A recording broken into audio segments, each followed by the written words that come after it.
Hello everyone, welcome to the very first video of Dr. Mina Academic Hub. I'm Dr. Mina Hosseini. I have a PhD in competition law and I'm incredibly excited to launch this channel with a mission very close to my heart. Before we dive into today's topic, let me share why I created this channel. Throughout my academic journey, I've noticed that valuable information about research opportunities, career development, and academic world often remains hidden behind paywalls or limited to certain networks. This creates unnecessary barriers for talented researchers, especially those from underrepresented backgrounds or those with limited resources. That's why I'm launching Dr. Mina Academic Hub, a free, open, and accessible environment where researchers can learn about academic opportunities, research funding, fellowships, career development strategies, navigation of the academic landscape, and tips and tricks from real world experience about writing papers, proposals, fellowships, etc. My goal is very simple: to democratize access to academic knowledge and opportunities. Every video on this channel will be based on real experience and practical insights, starting with today's topic: my journey to securing a Marie Skłodowska-Curie Fellowship, MSCA, a very prestigious fellowship.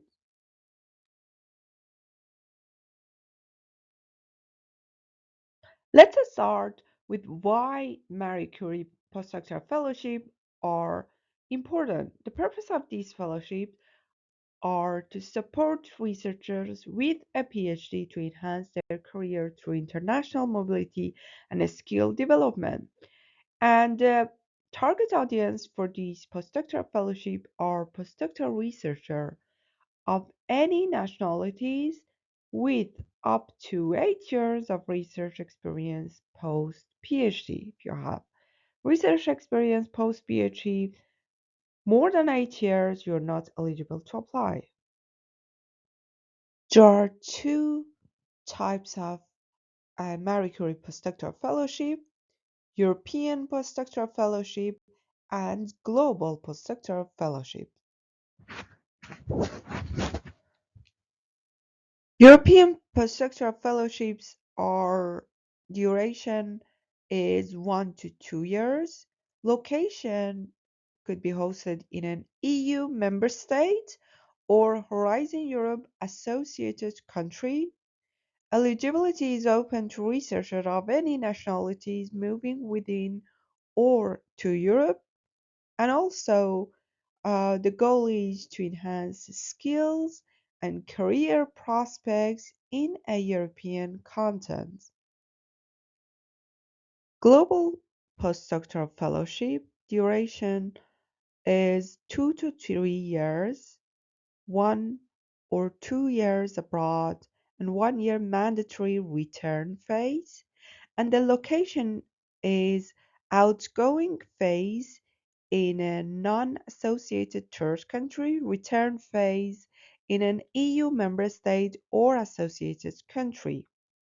Eligibility is open to nationals or long-term residents of EU member states or associated countries.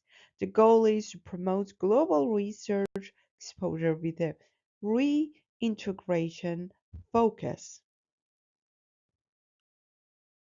This slide is about how to develop a Marie Curie research idea. You can start with real-world challenges. For example, in my case, my project was about the enforcement of EU competition law in the pharmaceutical sector before, during, and after COVID-19 pandemic. So COVID-19 pandemic was a real-world challenges back in 2020 when I was writing my proposal. But now you can see what are the real world challenges like environmental issues, like AI, or any other challenges directly related to your research um, idea. Also, you can identify critical, innovative, feasible research question or hypothesis.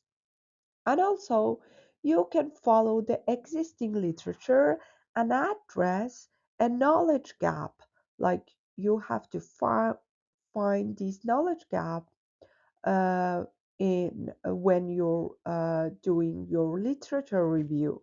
For example, I found this knowledge gap in competition law during COVID because there were plenty of time, plenty of works on competition law enforcement before COVID in pharmaceutical sector, but the impact of COVID on this sector was the knowledge gap.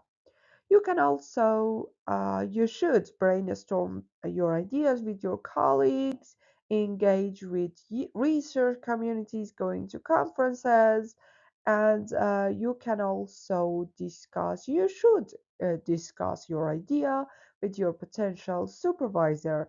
So it's important to have a supervisor even before developing an idea, but you can have like your idea, you can have the idea in your mind before contacting your supervisor. And also, you should consider EU priorities and also ensure alignment with the UN Sustainable Development Goal. My idea was aligned with EU pharmaceutical strategy, which was introduced in 2020. So it was pretty new, innovative, and feasible and related to real world challenges. Having an interdisciplinary and multidisciplinary aspect of your project in your mind is important. My project, Hanfa Crisis, was a multidisciplinary and interdisciplinary project. So I wanted to focus on different aspects of IP law and policy, sector regulation, human rights, because pharmaceuticals are related to human rights, and also competition law, consumer protection, economics, patient rights, social insurance policy, public health. So you have to define these interdisciplinary aspects in your project and you have to discuss it by referencing to literature. Your Marie Curie proposal has three separate parts: excellence, implementation, and impact. For your excellence, which is the most important part of your proposal, you have to ask these questions. After writing this part or during writing this part, can you make your topic more engaging? What is the significance of your research? Who will benefit from your work? Have you clearly defined your research questions? Does your methodology bring new ideas? Is your proposal ambitious enough? Are your open science practices justified? Have you defined your FAIR principles? Will your project involve knowledge transfer? Have you adequately addressed gender aspects in your project and are interdisciplinary aspects integrated into your research? For all of these, there are some EU documents that you should read before writing your proposal. For example, FAIR principles, open science practices. How could you define your knowledge transfer from your supervisor to you, from you to your supervisor, from host institutions to you, from you to host institution? All of these are important part of a Marie Curie proposal. Another part which is very important is the impact section. Is about the impact of Marie Curie Fellowship on your future as a researcher and also the impact on EU and on host institution. So you have to answer these questions broadly, does the fellowship provide a practical and academic opportunity for the researcher? Will the fellowship enhance the researcher's career prospects? Will your project results significantly impact policymakers and make a notable contribution to academia? For example, in my case, I explained that my proposal is directly related to pharmaceutical strategy for Europe, which was introduced in 2020. So the impact would be helping to enforcing these specific policy. So is the discussion of expected societal impact and international engagement detailed enough? Because details are very important in your proposal. Have you identified the primary message, tools, and channels to reach the target audience? Because your audience are not just the academics and the academic community, but also citizens, general public, and for example a specific target audience like patients, like for example a school teachers, I don't know, whatever is related to your project, because it's taxpayer funded. Your project is funded by taxpayers money, so it's important to have a target audience, a specific impact, and very useful and effective tools to promote your project. And what strategies will you use to promote your project? Like writing papers, academic papers, blog posts, academic and journal blog posts, and also writing on social media or academic social media like LinkedIn. These are important. The implementation part is also important. You have to ask these questions from yourself. Have you clearly defined your work plans and work packages? Have you included all the necessary information in the Gantt chart? Because Gantt chart is also a big part of your project. Have you clearly defined the quality and capability of the host institution?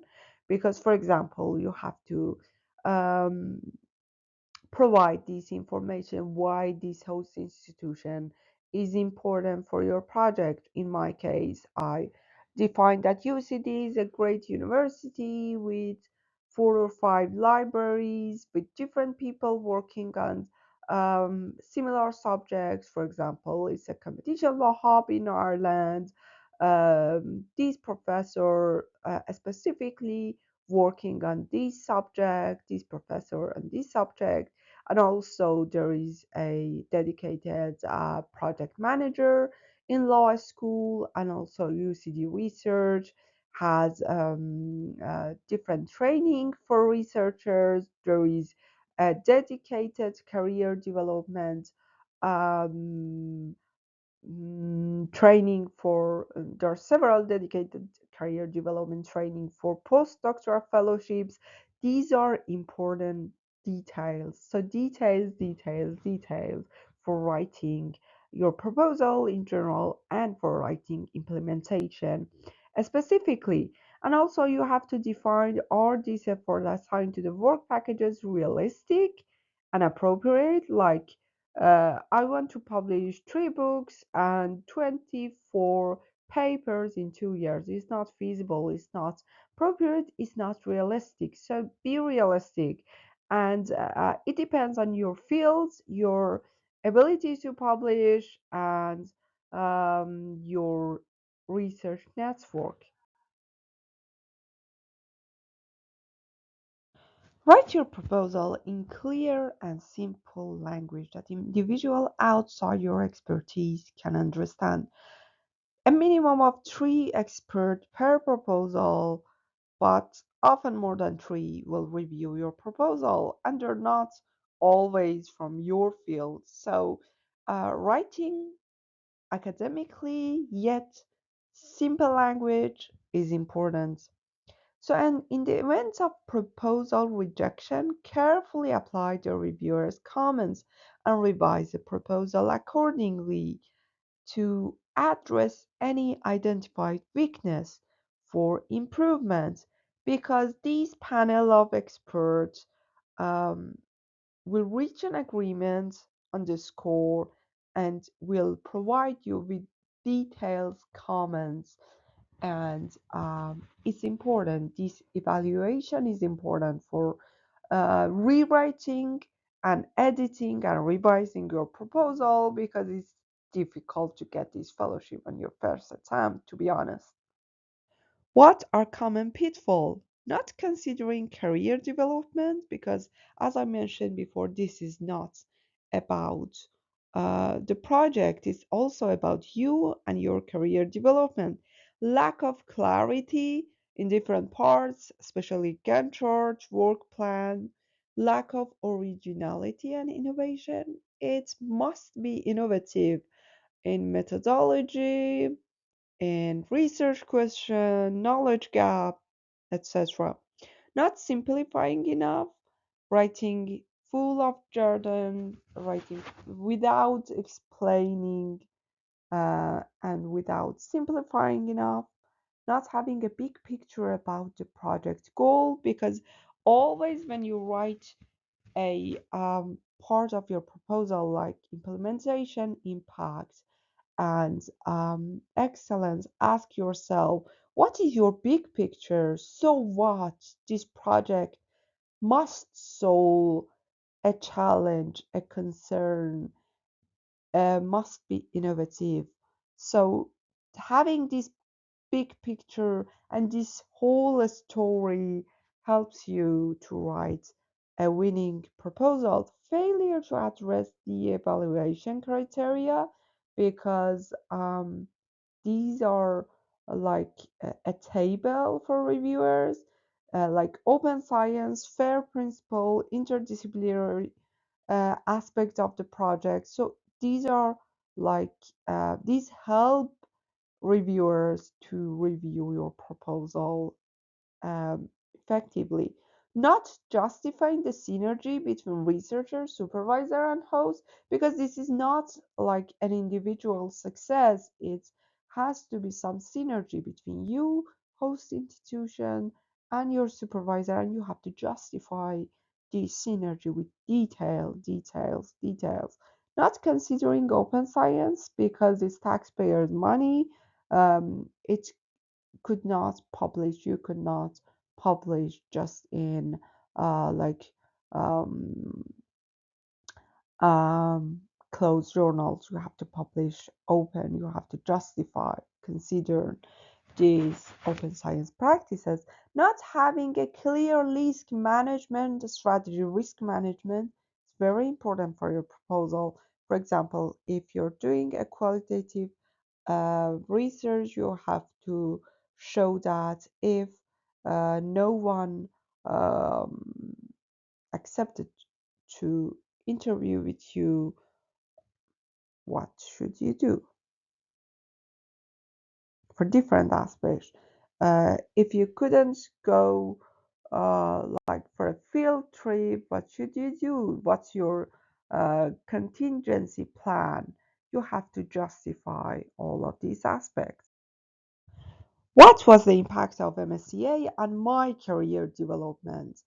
So the impact was huge. So I've invited to many conferences as guest speakers, presentations, guest lectures, publication opportunities. I've organized different events, co-found a reading group, research network, and also it gave me so many networking opportunities. I've learned new skills such as project management and grant writing, and my experience working at UCD and writing a Marie Curie proposal, writing several reports about Marie Curie proposal, several publications, and presenting in several conferences was positive. Was, absolutely a positive experience.